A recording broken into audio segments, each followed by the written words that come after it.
Twisted and cowardly thugs. That is how Assemblyman Jim Tedisco describes those taking part in a violent game spreading across the U.S. They call it the knockout game. People try punching a stranger so hard it knocks them unconscious. Many victims crash to the pavement after the savage sucker punch to the head, at times causing serious injury, even death. Recent victims include a 78-year-old woman in New York City and a New Jersey man who died in September.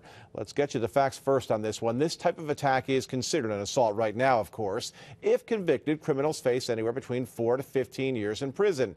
Now, Jim Tedisco is proposing a law to dramatically stiffen the penalties for this. Craig Smith spoke with Mr. Tedisco this afternoon. He joins us live now from our newsroom with more. And Craig, how does he see this legislation actually making a difference? Well, mainly as a deterrent. This so-called game has existed for at least a couple of years, and now several recent examples have been in the news for the last few days. For anyone who hasn't heard of it, you're not alone. We showed it to some people on the street tonight and got their reaction.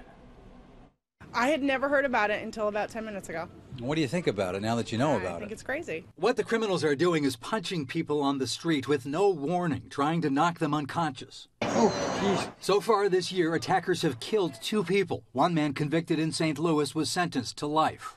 And they brag about it. Try to hit with one swing and knock them completely out.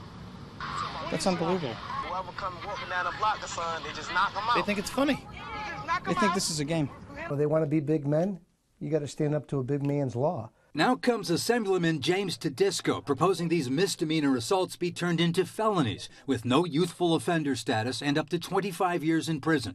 He expects tougher penalties won't stop every attack. But some will understand it, and some will have the knowledge, and they'll stop, not because they're concerned about the victims, they're concerned about themselves, and that's okay. We just want to stop it and create a deterrent. 2 weeks ago in Brooklyn, someone punched a 78-year-old woman who was walking with shopping bags. She's now terrified, and so is her daughter. There was not even an attempt to take anything from her. This was simply a wanton act to hurt another human being. In Michigan, this boy came into his house in tears. His mother called police to report someone had taken a swing at her son. They said they couldn't really do much besides file a report because I don't have his name, address. I don't really know anything about the kid besides a bike and what he was wearing. Let's just hope it doesn't spread into our schools. I mean, this is total brutality.